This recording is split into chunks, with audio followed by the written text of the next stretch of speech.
যা যা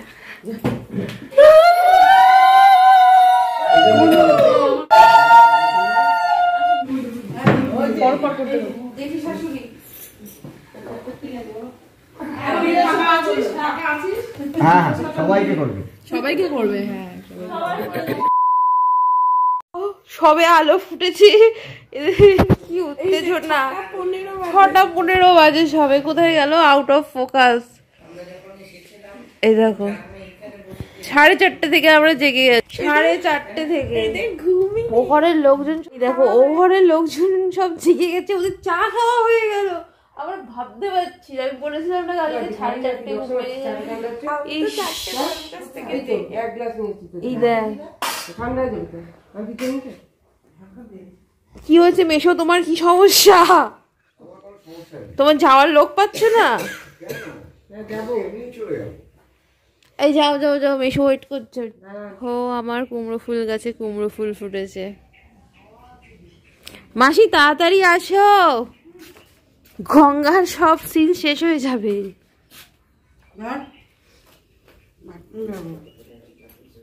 good morning everyone. আজকে সকাল হয়ে গেছে।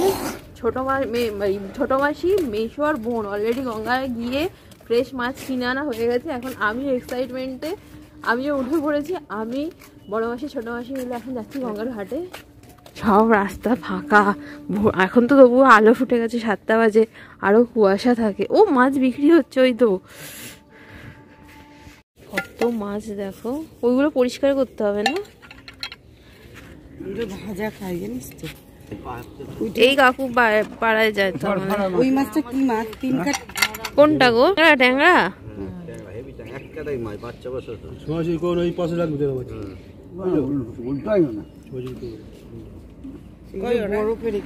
আর এই দেখো মা, কি সুন্দর ভিউ।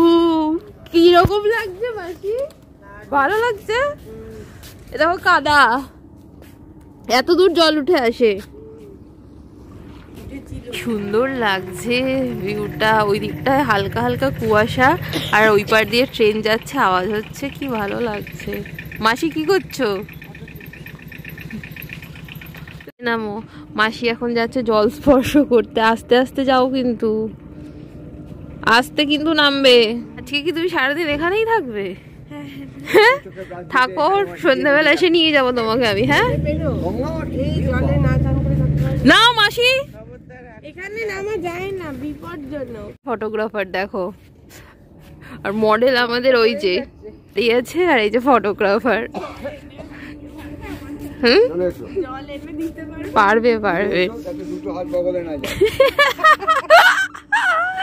ভিউটা খুব ভালো লাগছে দেখো, পুরো ভাটা। আর আমার মাসিরা ওই যে আসছে, আর হাঁটতে পারছে না।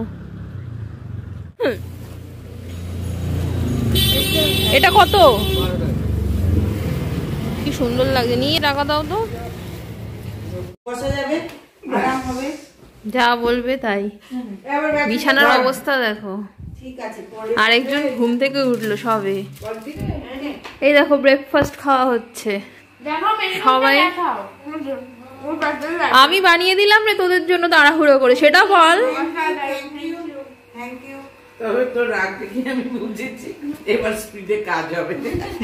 না না, আমি টাইম ওয়েস্ট করিনি, আমি ব্রেড শেকতেই চলে গেছি। না না, আমি জানি ওর খিদে পেয়েছে। এই চা খাবি তুই? আচ্ছা আর একটু দেবো। হ্যাঁ হ্যাঁ ভালো করেছি। তোমাদের সন্তান তোমাদের সাথে ঝগড়া করতে পারে, কিন্তু আমরা কাজে পারফেক্ট। বল, আমরা এখন রান্নাটা করতে চাই, ছেড়ে দাও। আমি এখন আমার মাসিদেরকে আমি রান্না, বোনরা আছে আমার বড়দিকে, তো আমি ভরসাই করছি না। একেও একটু একটু করছি, আর এর ওপর আবার 100% আছে। আমি রান্না করে খাওয়াবো, ঠিক আছে? শুধু ভাত কিছু বলছে না। হ্যাঁ মাসি এত ফটফটে ওপরে গেছে, বলছে আমাকে দে, আমি রান্না করে আছি, তুমি যাও এখান থেকে। তাড়া করেছি, এখানে এসেও দেখছি কিছুই বলছে না, সবাই সব বলছে, খেয়ে যাচ্ছে। উঠবেই না ওপরে। তাড়াতাড়ি খা, 4:30 থেকে আমরা জেগে আছি। এই দেখো, তো এখন আমি ডালটা বানাচ্ছি। মেশো ডাল খেতে ভালোবাসে। এখানে ডাল সিদ্ধ আমার করা হয়ে গেছে, মুসুর ডাল হবে পেঁয়াজ ফোড়ন দিয়ে, ধনেপাতা দিয়ে। আর মা আমাকে এর সাথে হবে বেগুন ভাজা, মাছ ভাজা। বেগুনটা নুন, ওই যে নুন, এখানে নুনটা মাখিয়ে দাও। এই দেখো গঙ্গার মাছ, রোদ পড়ছে, ভালো করে দেখানো যাচ্ছে না। মা মেশো গিয়ে এই মাছটা কিনে নিয়ে এসছে, আর মা এখন বসে বসে কাটছে। ফ্যাসা মাছটা মা একটা দেখাও, বড়টা কেটেছি দেখাবো। এই দেখো গঙ্গার ফ্যাসা আমাদের। দিদির ডাল করা হয়ে গেছে ধনেপাতা দিয়ে। আর এখানে কড়া বসাচ্ছি, এখন চিকেন হবে। চিকেন নয়, বেগুনটা ভাজবো। আমাকে খুব বিধ্বস্ত দেখতে লাগছে, আমি সকাল থেকে 5টা থেকে জেগে আছি। এদিকে সুবিরটা উঠেছে কিনা এখনো ঠিক নেই। আমাদের পিসিরা এন্টারটেইন করছিল বলে আমরা জেগেছিলাম। এই দেখো বেগুন ভাজাও বসিয়ে দিয়েছি, এখন বেগুন ভাজা হচ্ছে, শীতকালের বেগুন ভাজা। কটা বাজে ভাবি? হচ্ছে এখন চিকেনের মশলা। সরি, এই হচ্ছে আমাদের শেফ, ইনি হচ্ছে আমাদের ম্যারিনেট করে রেখেছেন চিনি, আর উনি সেই থেকে বসেই আছেন। আর দিদি ভাইকে আর দেখাস না। তিনি তার মেয়ের অপেক্ষায় পাগলা হয়ে গেছে। ওরে বাবা, ওরে বাবা। এখন যাবে চিকেন আমাদের মশলাতে। তো এই দেখো আমার কাজু চিকেন একদম রেডি হয়ে গেছে।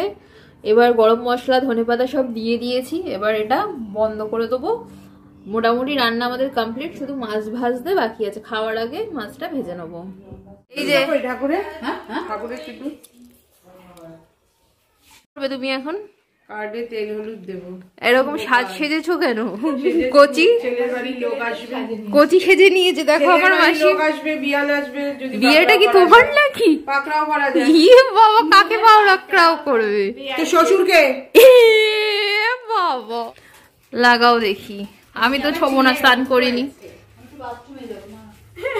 যা পারে করে নেয়। এর কালারটা দেখাও। উলু দেবো, তোমরা আসো। নাম লিখতে হবে মেশো। বেশি শাক বাজাতে। ও লিখছে মেশো। জায়গাটা ঠিক আছে? ঠিক নেই। মা আসো, মা আসো।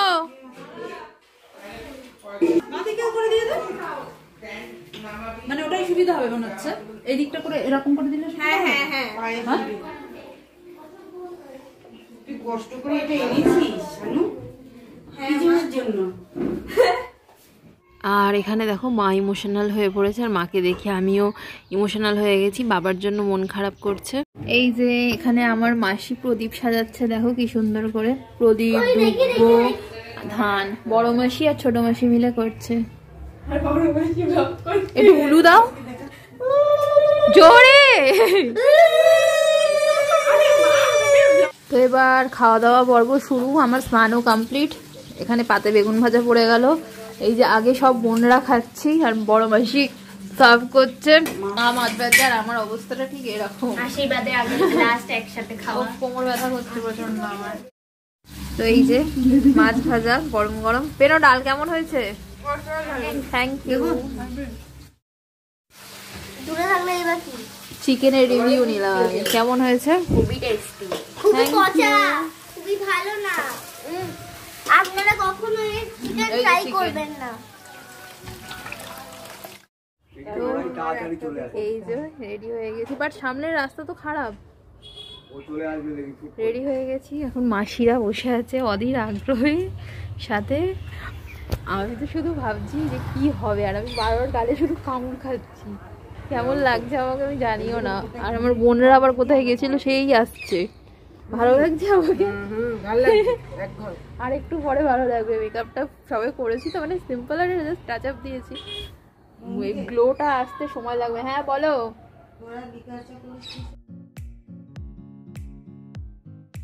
সবাই এসে গেছে দেখো, আর মাসি মেশো বোনেরা সবাই রিসিভ করতে গেছে। আর আমাদের রাস্তায় এখানে প্লাম্বিংয়ের কাজ হচ্ছে বলে সবারই আসতে খুবই অসুবিধা হচ্ছিল।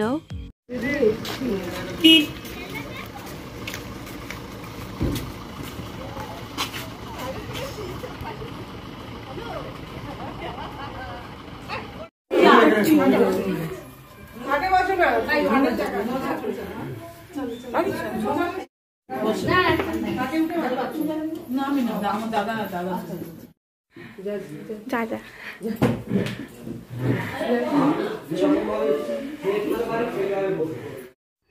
এত টেনশন হচ্ছিল তোমাদেরকে কি বলবো, মাধ্যমিক পরীক্ষার আগেও মনে হয় আমার এত টেনশন হয়নি। তো এখানে আমি সবাইকে এখন প্রণাম করছি।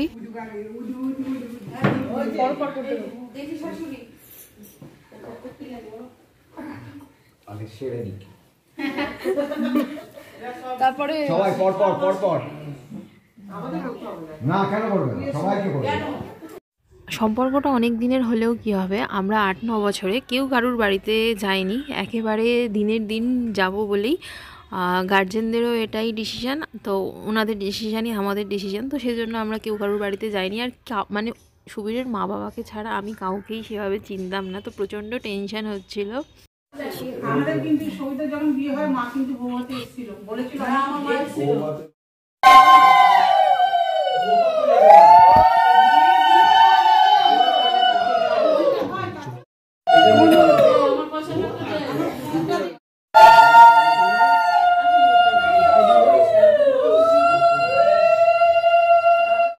বিয়ের দিনই করবে, বিয়ের দিনই করবে, সব বিয়ের দিনই করবে। খাও তাই না, কেউ খালি কালো না বাবা আমি দিই কাকা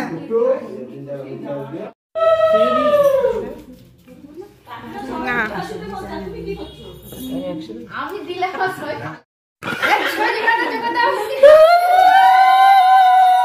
শাক বাজার কেন রে?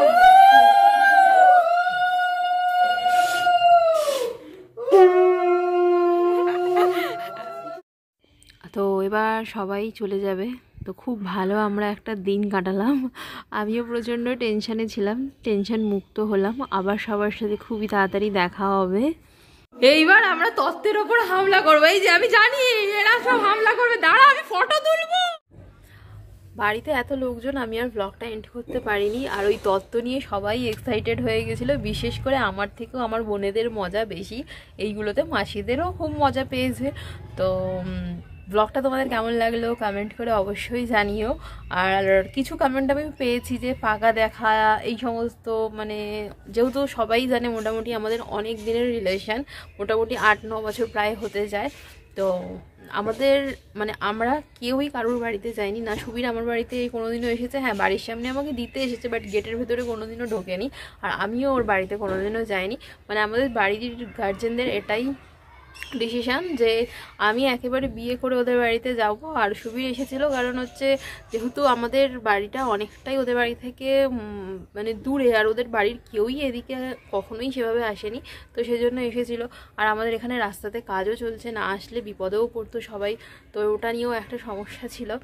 আর হচ্ছে কথা কি বলবো ভুলে গেলাম, হ্যাঁ তো মানে আমি মানে বাবা মাকে মানে সুবীরের মা বাবাকে রাস্তায় যে টুকিটাকি দেখেছি, 1-2বার হয়তো কথা হয়েছে বা এরকমই লাইক হয়েছে, মানে সেইভাবে খুব একটা যে ফোনে টুকটাক কথা হয়েছে, খুব ভালোভাবে কথা হয়েছে এরকম হয়নি। মানে একদম ফার্স্ট টাইমই ওনারা দেখতে এলো আমাকে বলতে পারো। আর মা বাবা ছাড়া আর যারা এসেছিলো ওর বোন বাদে সবাই আমার ফার্স্ট টাইম দেখলো, তো প্রথম দেখার মতনই একটা ব্যাপার। প্রচণ্ড টেনশনে ছিলাম, বাট খুব ভালো লেগেছে। একটা ভয় ছিল, সেই ভয়টা হালকা কেটেছে, বাট পুরোপুরি এখনও কাটেনি, কারণ আমি একটা জায়গা থেকে আরেকটা জায়গায় যাবো, এইসব নিয়ে অনেক কিছুই একটা যেটা হয় নর্মালি, তো টেনশান থাকেই। তো ব্লগটা কেমন লাগলো কমেন্ট করে জানিও। জানি একটু 19-20 হচ্ছে, সেটা ঠিক করার চেষ্টা অবশ্যই আমি করছি। আর ওই ব্লগে আমি চিল্লে ফেলি, মানে সবাই একসাথে থাকলে যা হয় এক্সাইটেড হয়ে যাই আর কি। তো চলো আজকে ব্লগটা আর বেশি বড় করছি না, দেখা হচ্ছে নতুন ব্লগের সাথে। এটা